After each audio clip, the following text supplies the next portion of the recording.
Hello everyone, success matter में आपका स्वागत है। आज हम चैप्टर 10 का MHD 7 का चैप्टर 10 उस पर बात करेंगे, वाक्य की संरचना। वाक्य की संरचना में हम सबसे पहले देखेंगे कि भाषा संरचना में वाक्य यानी जो भाषा संरचना होती है वो प्रमुखतः 3 अंगों से बनी होती है। एक अंग भाषा संरचना का एक अंग होता है उसका ध्वनि, दूसरा होता है व्याकरण और तीसरा होता है अर्थ। अब व्याकरण को ही अगर 2 भागों में बांटे तो एक होता है शब्द और दूसरा होता है वाक्य। तो इसी प्रकार हम वाक्य के बारे में इसमें पढ़ेंगे। इस पूरे चैप्टर में हम वाक्य की संरचना के बारे में ही पढ़ रहे हैं, जो कि एक अंग होता है भाषा की संरचना का। और वैसे ही अगर अभी ध्वनि वाला चैप्टर भी आएगा तो जो ध्वनि है, ध्वनि को स्वन और स्वनिम 2 भागों में बांटा जाता है। अभी मैं आपको हायरार्की दिखाऊंगी जब वाक्य रचना की, तो उसमें बताऊंगी स्वन और स्वनिम की का क्या स्थान होता है। और अर्थ संरचना जो है वो हमारा ये 13-14 के आसपास वाला चैप्टर है, जो मैं आपको ऑलरेडी कवर कर चुकी हूँ। ठीक है, तो इस प्रकार आप देख लीजिए, भाषा की जो संरचना होती है उसे 3 भागों में बांटा जाता है, व्याकरण, ध्वनि और अर्थ। उसमें भी अगर व्याकरण को 2 प्रमुख अवयव में बांटा जाए तो वो वाक्य होता है और दूसरा शब्द होता है। व्याकरणिक संरचना की दृष्टि से वाक्य भाषा की सबसे बड़ी इकाई है, लेकिन संदेश संप्रेषण यानी देखो कितनी बात कही गई है, यानी कि व्याकरणिक अगर संरचना की दृष्टि से देखा जाए तो वाक्य की जो सबसे छोटी इकाई होती है वो क्या होती है, वो मतलब भाषा की जो सबसे छोटी इकाई होती है वो वाक्य होती है। लेकिन अगर संदेश संप्रेषण की दृष्टि से देखा जाए तो वाक्य से भी एक जो है बड़ी इकाई होती है और उसका नाम होता है प्रोक्ति।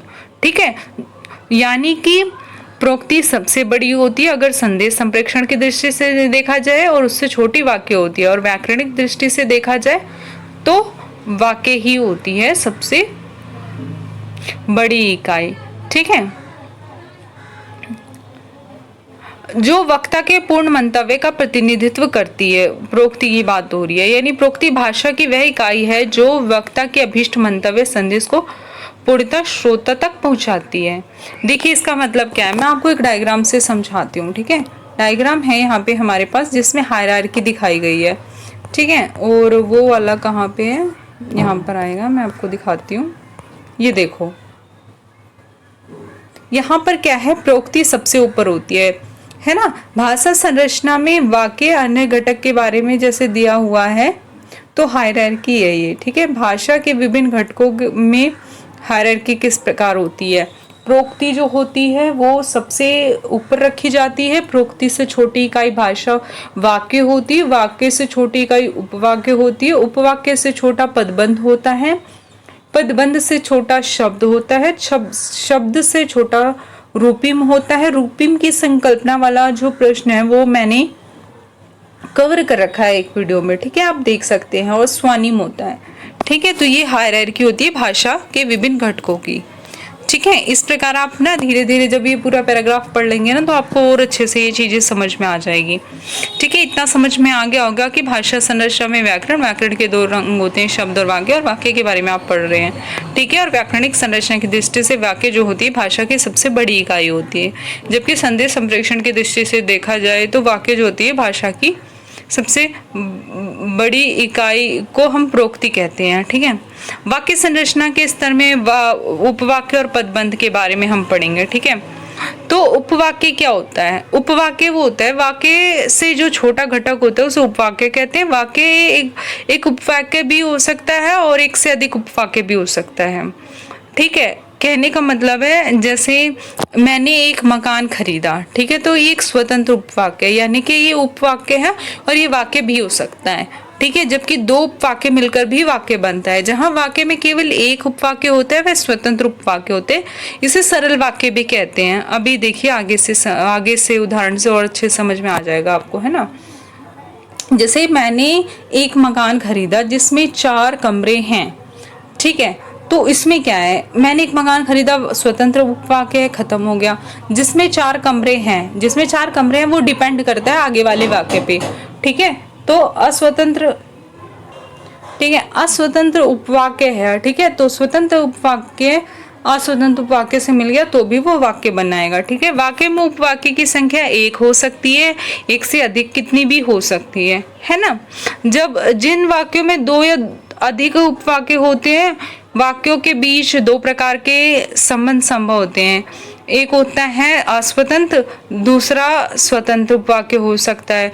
जो अस्वतंत्र होता है उसे आश्रित उपवाक्य कहते हैं, जैसे इसमें था कि जिसमें 4 कमरे हैं तो आश्रित है, ठीक है। और स्वतंत्र हो सकता है मैंने एक मकान खरीदा, ठीक है, स्वतंत्र अनाश्रित है, ठीक है।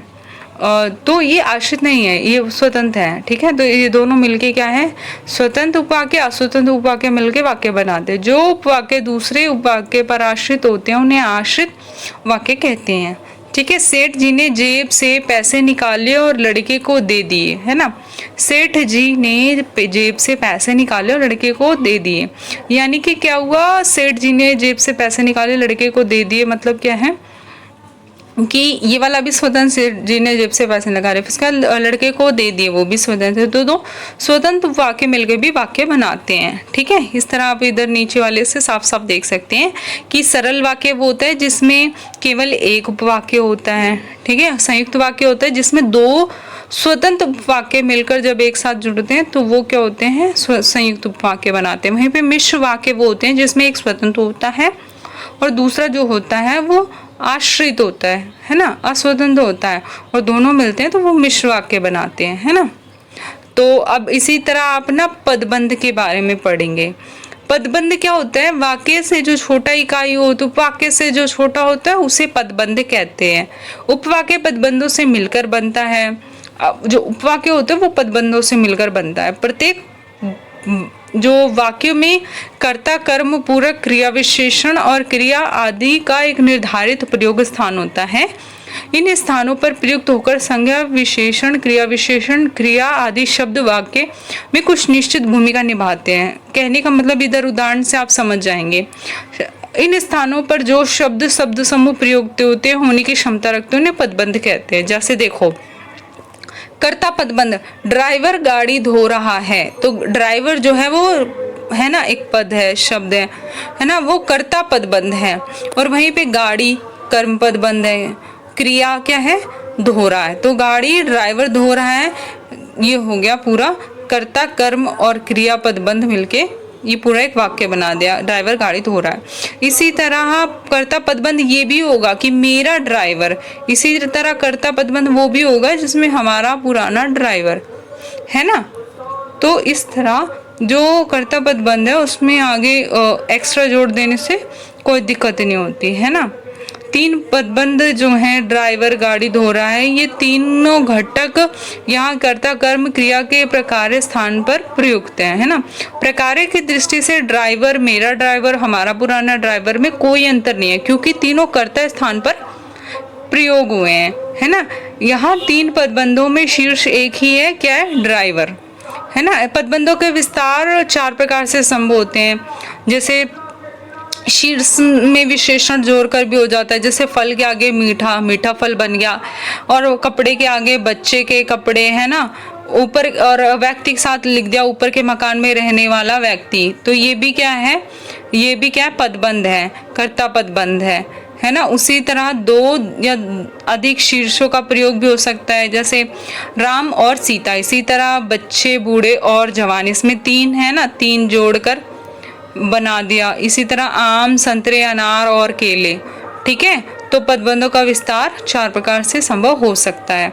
2 या अधिक शीर्षों का समानाधिकरण संबंधों में जोड़कर, जैसे दृष्टांतों में 2 या अधिक शीर्ष एक ही व्यक्ति पदार्थ का प्रयोग बोध कराते हैं, एक प्रकार का विशेषण का सा कार्य करते हैं, लेकिन दोनों संज्ञाएं शीर्ष होती हैं।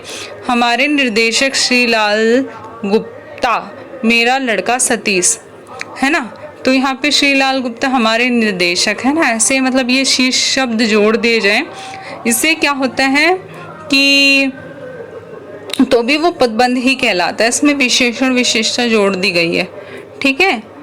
तो इसी प्रकार देखिए, पदबंध से छोटी इकाई शब्द होती है। पदबंध से जो छोटा होता है वो शब्द होता है। शब्दों के योग से ही पदबंध बनते हैं जुड़कर, जैसे हमारा पुराना ड्राइवर, हमारा पुराना ड्राइवर, है ना। जिस पदबंध में केवल एक ही शब्द होता है उसमें शब्द और पदबंध में भेद करना मुश्किल हो पाता है। जैसे ड्राइवर गाड़ी धो रहा है, तो इसमें ड्राइवर जो है और गाड़ी जो है क्या बोलते हैं, ड्राइवर कर्ता और गाड़ी जो है कर्म पदबंध है, लेकिन क्या बोलते हैं ये शब्द भी हैं और इसमें भेद कर पाना कई बार मुश्किल होता है ना। उक्त विश्लेषण में भाषा संरचना में वाक्य और अन्य घटकों के बारे में हमने जो चर्चा की है, उस आधार पर हम भाषा के विभिन्न घटकों को अधिक्रम हायरार्की के हिसाब से इस तरह दिखा सकते हैं। सबसे छोटी इकाई स्वनिम होती है, उससे ऊपर रूपिम होती है, उससे ऊपर शब्द होता है, उससे ऊपर पदबंध होता है, उससे ऊपर उपवाक्य होते हैं, उससे ऊपर वाक्य होते हैं, उससे ऊपर प्रोक्ति होती है। प्रोक्ति अगर संदेश संप्रेषण की दृष्टि से देखा जाए तो, ठीक है। इस प्रकार हमने इसको खत्म कर दिया है। अब हम जो पढ़ेंगे वो वाक्यात्मक युक्तियां पढ़ेंगे, ठीक है। वाक्यात्मक युक्तियां 10 नंबर की एग्जाम में आती है, बहुत बहुत बहुत ज़्यादा इंपॉर्टेंट है। तो मेरी वाली जो नेक्स्ट वीडियो है इसको बिल्कुल स्किप मत करना, और इस वाले को अगर मैं ना समझाती हूँ तो शायद वो आपको ना समझ में आती, ठीक है। तो इसीलिए पदक्रम, अन्विति, ये सब चीज़ें आपको समझाने के लिए मुझे ये वीडियो बनानी पड़ी। इसके साथ मैं आपसे विदा लेती हूँ। Please support me so that I can help you. Thank you.